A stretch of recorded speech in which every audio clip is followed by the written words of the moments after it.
به نام خداوند بخشنده مهربان. ای که با نامت جهان آغاز شد، دفتر ما هم به نامت باز شد.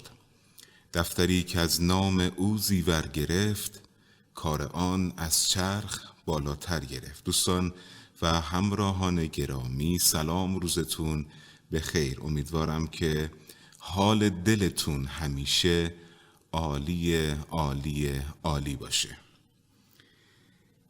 اولین سوالی که مطرح میشه این هست که برای تغییر زندگی خودتون آیا آماده هستید یا خیر؟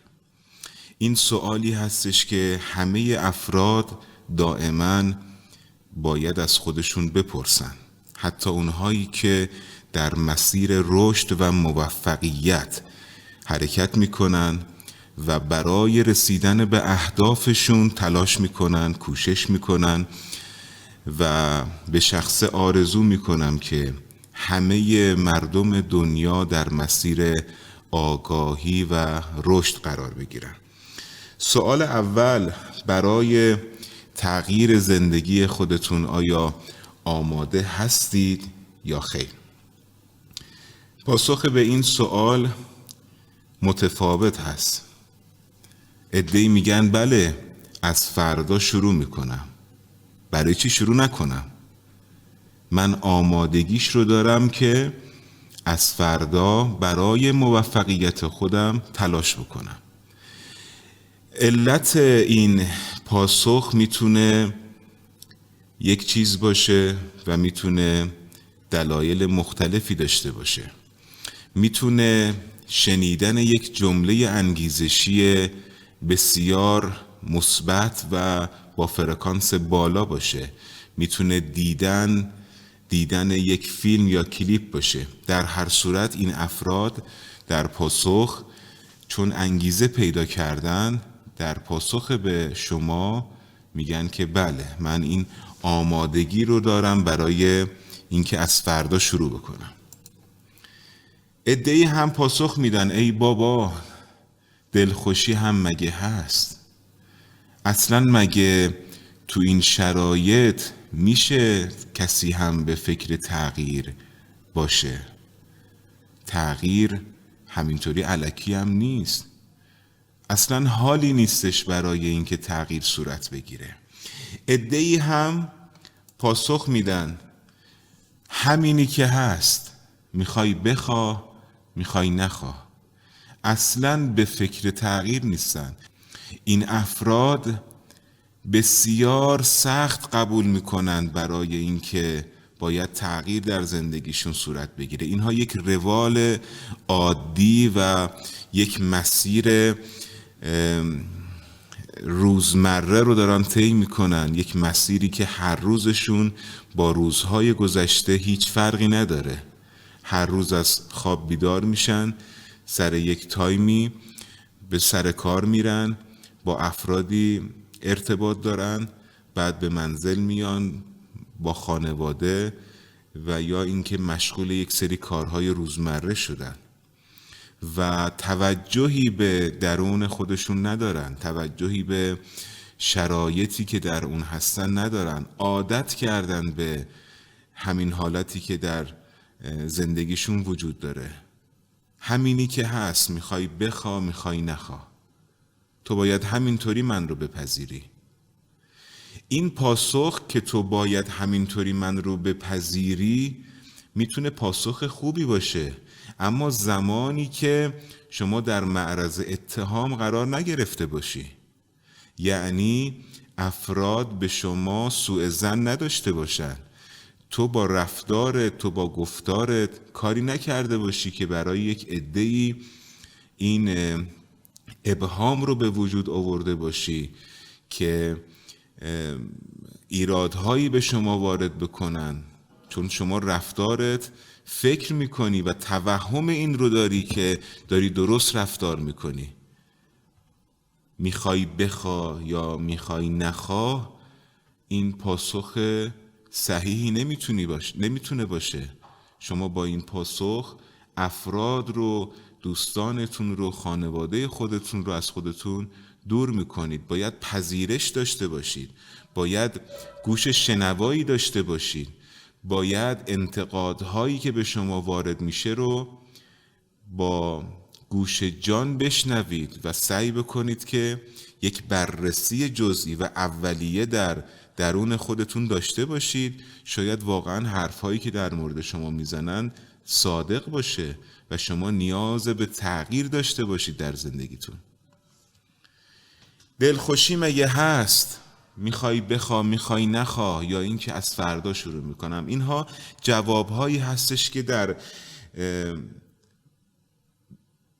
برای این سوال که آیا برای تغییر در زندگی خودت آماده هستی یا آماده نیستی داده میشه. مسئله بعدی این که آیا تغییر ضرورت داره یا خیر. همه چیز در زندگی میتونه دستخوش تغییر باشه. همه چیز در زندگی دستخوش تغییره. تنها چیزی که در زندگی تغییر نمیکنه خود تغییر هست.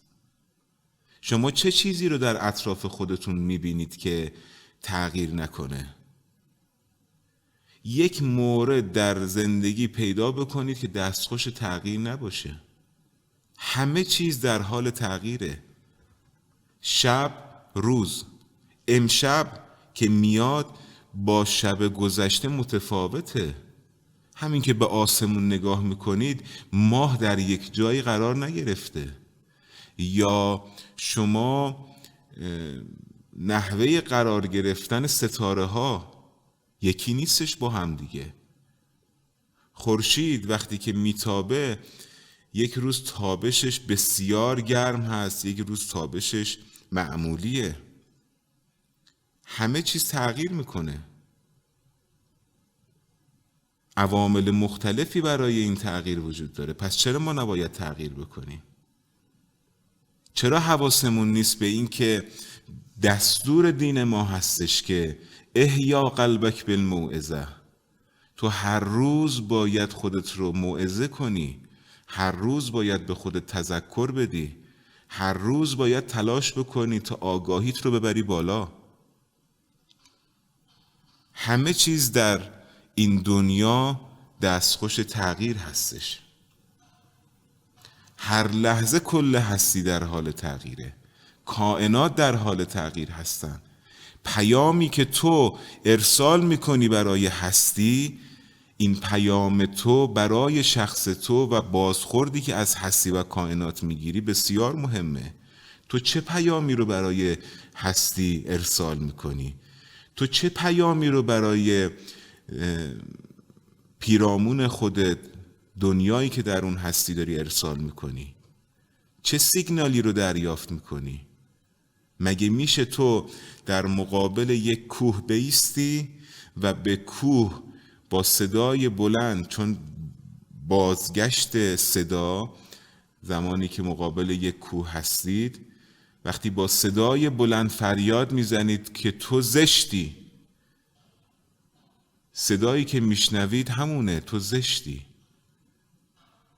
صدایی که شما میشنوید این نیست که نه تو زیبا هستی. همون رفتاری که شما از خودتون نشون میدید، این سیگنالی که از وجود خودتون ارسال میکنید به هستی، همون هم برمیگرده به سمت شما. مورد بعدی، قبل از اینکه دیگران شما رو تغییر بدن، خودتون دست به کار بشید، اقدام بکنید، تلاش بکنید تا اینکه تغییر بکنید. نگذارید دیگران شما رو تغییر بدن. دیگران اگر شما رو تغییر بدن، فایده‌ای برای شما نداره و شاید شما عذاب بکشید.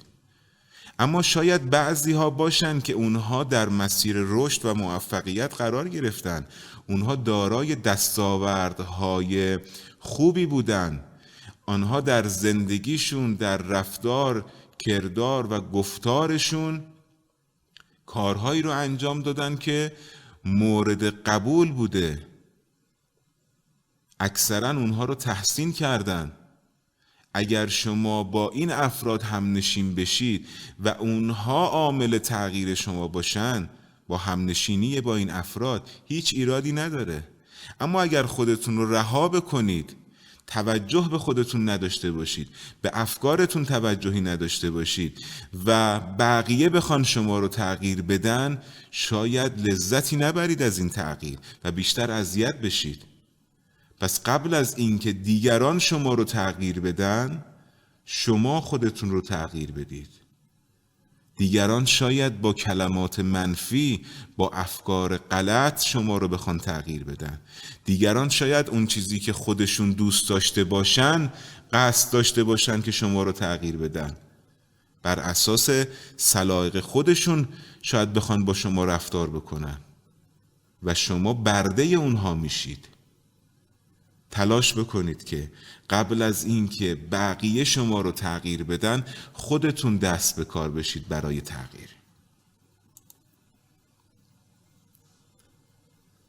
تغییر مثبت در زندگی کام شما رو شیرین میکنه.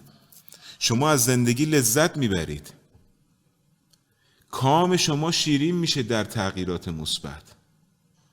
هیچ کسی نیست که بیاد بگه من این تغییر رو در زندگیم ایجاد کردم و دارم اذیت میشم. اگر این حرفو زد، مطمئن باشه که اون تغییر مثبتی نیست. باید یک بازبینی و بازنگری انجام بده در اون تغییر. اگر از تغییری که مدتها برایش تلاش کردی و امروز از اون تغییر لذت نمیبری، باید یک بازنگری در اون تغییر ایجاد بکنی. اما تغییرات مثبت خود به خود کام شما رو شیرین میکنه. مورد بعدی، تحقق اهداف شما قطعیت پیدا میکنه. شما وقتی تغییر در زندگی خودتون ایجاد میکنید، یک سری عادتها رو در زندگی خودتون تغییر میدید، اگر برنامه ریزی کرده باشید، اگر هدف گذاری کرده باشید، شما محقق شدن اهدافتون قطعیت پیدا میکنه. شک نکنید که برنامه ریزی درست، اهداف، هدف گذاری صحیح و تغییراتی که در راستای اون اهداف و برنامه ریزیاتون هستش، اینها در کنار همدیگه شما رو به اون هدفتون نزدیکتر میکنه. این جای هیچ شک و ابهامی نداره.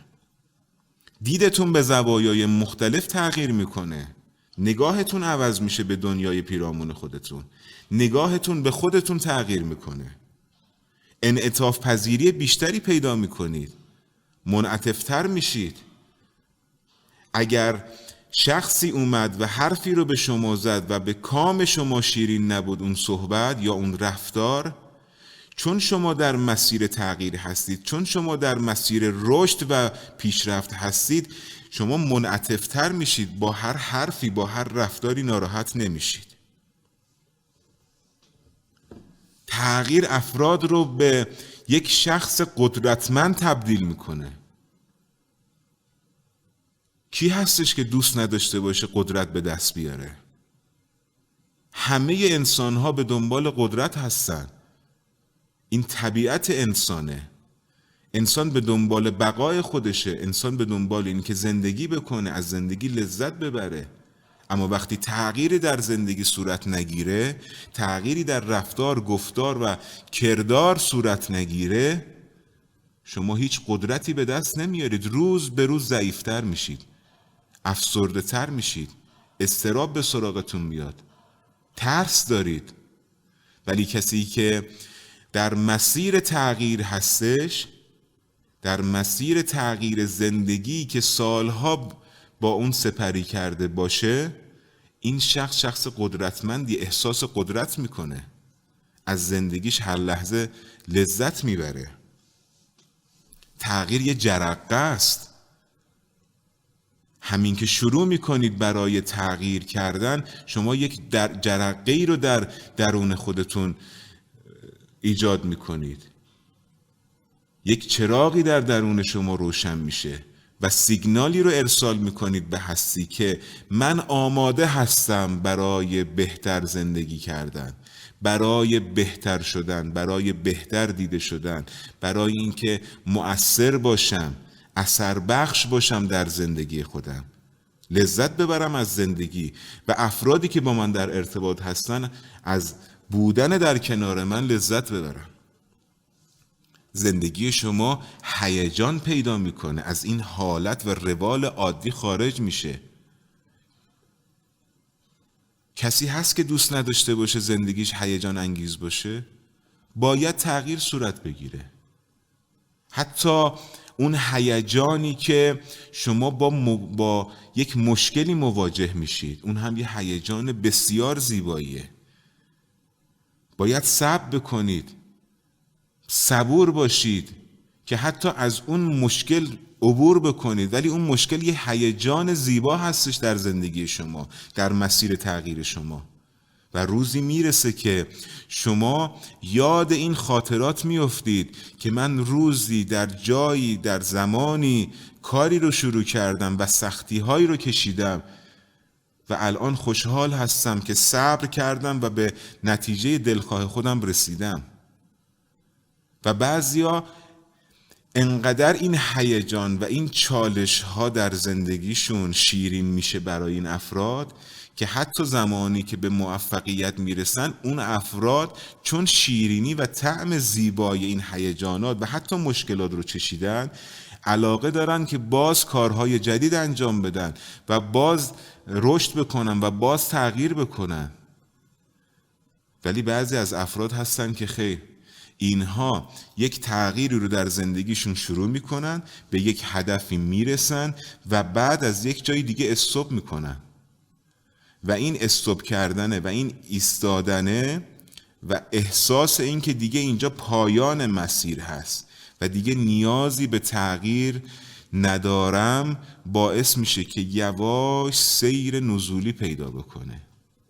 مثل این افرادی که یک رستورانی باز میکنن و مشتری هایی رو جذب میکنن با غذای خوب، با دیزاین عالی داخل رستوران، تا یک مقطعی اینها مشتری های بسیار زیادی دارن و شناخته شده هستن و همه رجوع میکنن برای اینکه از اونها خدمات بگیرن.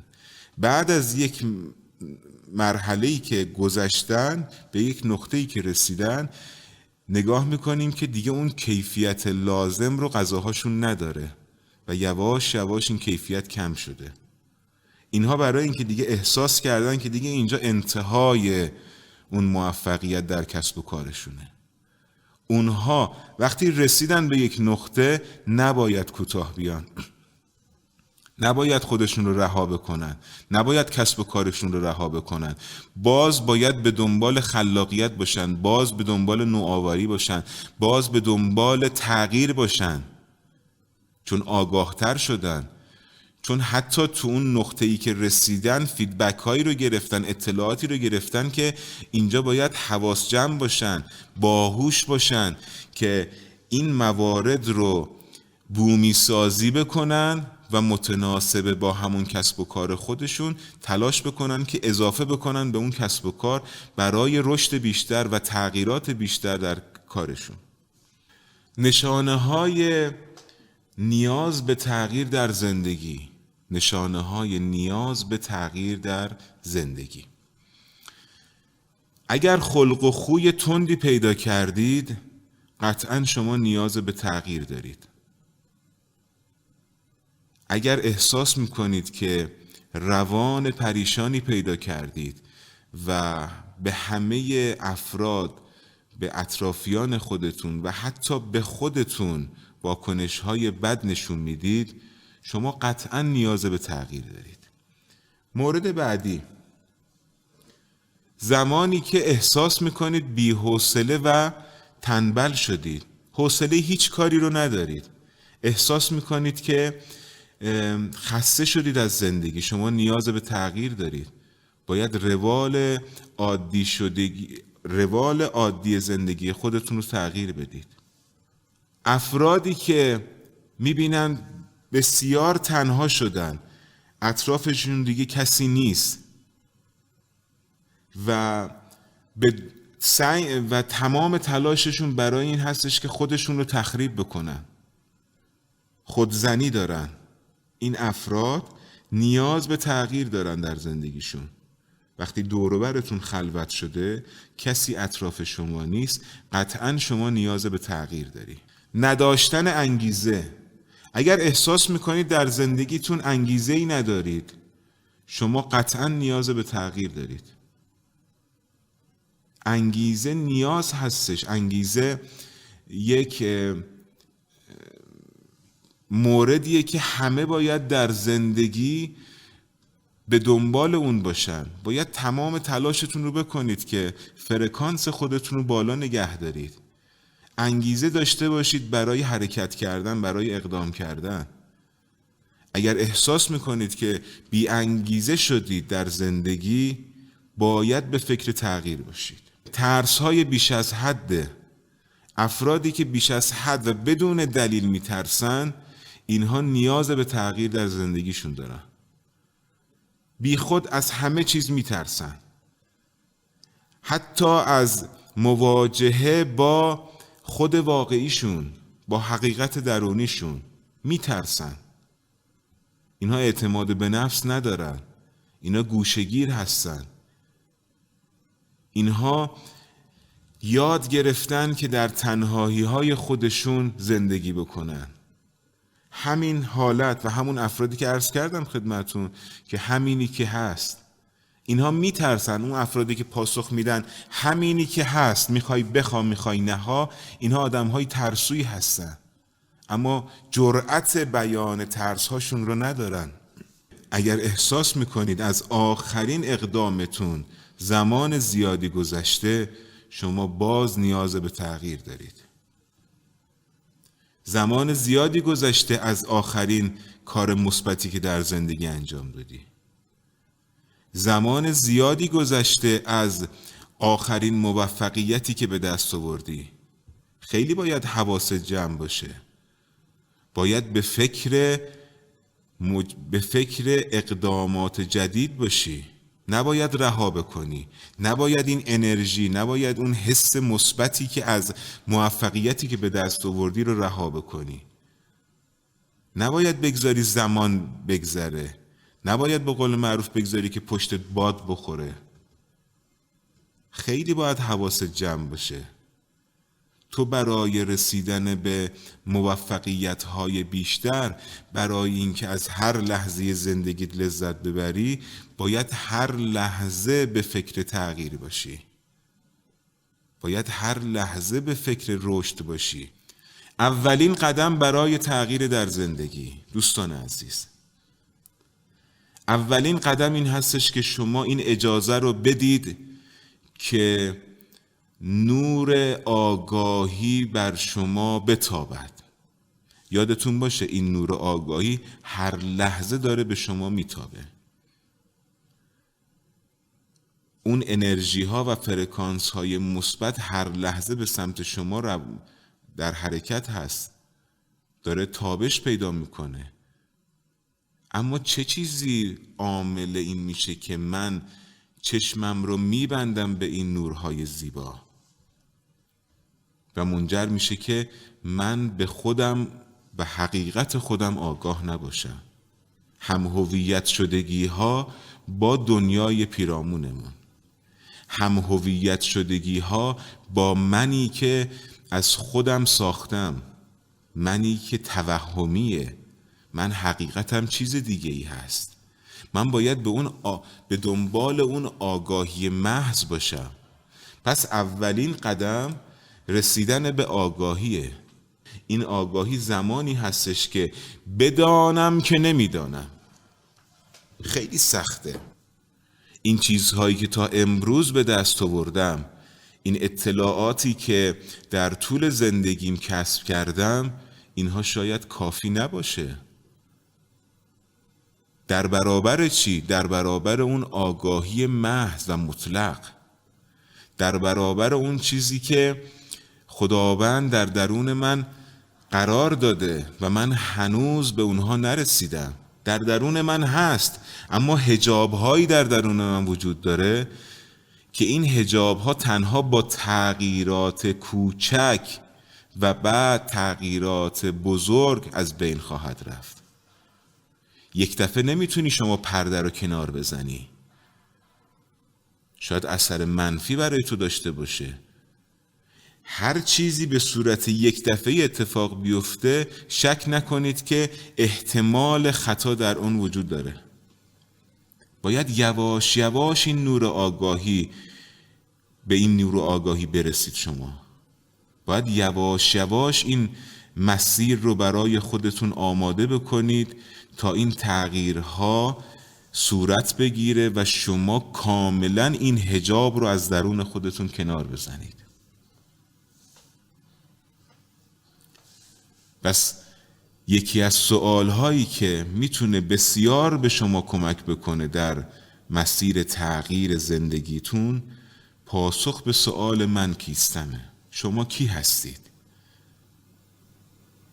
در یکی از فایل های پادکست هایی که ضبط کردم که در هم در یوتیوب هست و هم در کانال تلگرام به نام فایل اولین قدم برای موفقیت، در اونجا به این نکته اشاره کردم. یا یک فایل و پادکست دیگه‌ای به نام هم هویت شدگی ها. اگر این 2 فایل رو گوش بدید بسیار به شما کمک میکنه تا به سوال من کیستم یک پاسخ بهتری بدید. برای ایجاد تغییرات پایدار در زندگی کارهایی رو باید انجام بدیم. باید روتین روزانه خودمون رو تغییر بدیم. روتین های خود را تغییر دهید. هدف های جدید تعیین بکنیم. اهداف جدیدی برای خودمون مشخص بکنیم. برنامه ریزی های جدیدی برای خودمون داشته باشیم. به یک هدفمون رسیدیم، بسیار عالی. یکی از برنامه ریزیامون این باشه که اون هدفی که الان بهش رسیدم رو رشدش بدم. پس مستلزم این هستش که یه هدف جدیدتر بازم مشخص بکنید. و یا اینکه یک هدف دیگه رو انتخاب میکنم که اون هدف کمک میکنه به سایر اهداف من. یعنی هر لحظه این هدف گذاری، توجه به این که من باید تغییر بکنم حتی از این حالتی که خیلی آرزوی رسیدن به اون رو دارم. مسئله بعدی، با ترس هامون روبرو بشیم. برای تغییر کردن شما باید ترس های خودت رو شناسایی بکنی. حتی ترس هایی که در دوران کودکی تو هستش. تکنیک هایی برای این وجود داره. یکی از این تکنیک ها این هستش که شما با خودت خلوت بکنی در یک جای آرام با یک موسیقی ملایم و بنشینی و از خدای خودت بخوای که به تو این کمک رو بکنه تا ترس هایی که از دوران کودکی تو بوده تا به اکنون اینها رو یواش یواش برای تو مشخص بکنه و به تو نشون بده. شما باید بنویسی، رو کاغذ بنویسی. من به طور مثال، من انسان دزدی نیستم. من شخص دزدی را دوست ندارم. مثلا اگر داشتی اینو می نوشتی و اون لحظه درون تو به تو این رو گفت که نه تو که اینطوری نیستی، برای چی اینو نوشتی؟ همون لحظه دور این مطلب یه خطی بکشید. باید با این کار داشته باشید. اما اگر ترس هایی که درون شما بهش واکنش نشون نداد، این ترس ها در درون شما نیست. هر مطلبی که شما واکنش به اون نشون میدید، شک نکنید که یک ذره در درون شما وجود داره و میترسید. شما ترس از این دارید که تبدیل بشید به یک انسان دزد. شما ترس از این رو دارید که به شما تجاوز بشه. برید نگاه بکنید، ببینید در دوران کودکی خودتون در سالهای قبل در معرض چه اتفاق ناشایستی قرار گرفتید که شما اون موقع به سادگی ازش گذشتید و در درون شما و ضمیر ناخودآگاه شما وجود داره. برای تغییر کردن باید با ترس هاتون روبرو بشید. رویارویی با ترس ها. ترس هاتون رو باید شناسایی بکنید. داستان زندگی خودتون رو بنویسید. زندگی شما تا به اکنون چه داستانی داشته؟ چه چالش هایی رو سپری کردید؟ چه اتفاقاتی در زندگی شما افتاده؟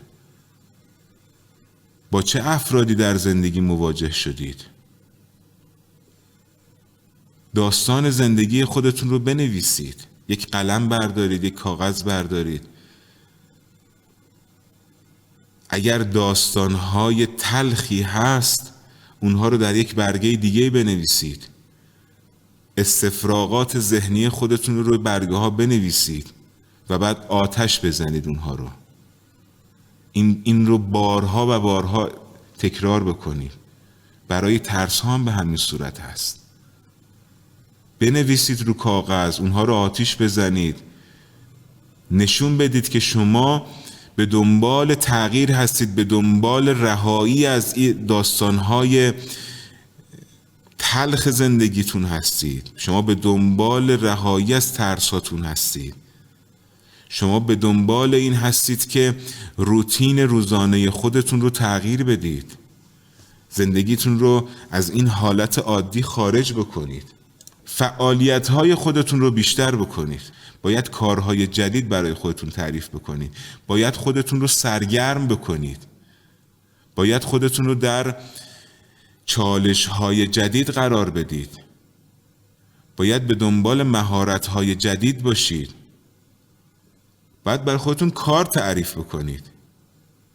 همینطوری به صورت عادی، به صورت خیلی روان و آهسته زندگی رو سپری کردن، مطمئن باشید که شما عادت میکنید به این زندگی و فارغ میشید از اینکه باید تغییر در زندگیتون صورت بگیره. دوستان جدید انتخاب بکنید. عزیز من، شک نکن، شما اگر بین 5 نفر که افکار منفی دارن قرار بگیری، 6مین آدمی که افکار منفی درونش ایجاد میشه و با این افکار منفی زندگی میکنه شما هستید. در جمع‌هایی قرار بگیرید که نگاه مثبتی به زندگی دارن. در جمع‌هایی قرار بگیرید که حرف‌های خوبی میزنن. ورودی‌های ذهن خودتون رو مدیریت بکنید. هر چیزی رو نبینید، هر حرفی رو نشنوید و با هر کسی معاشرت نکنید.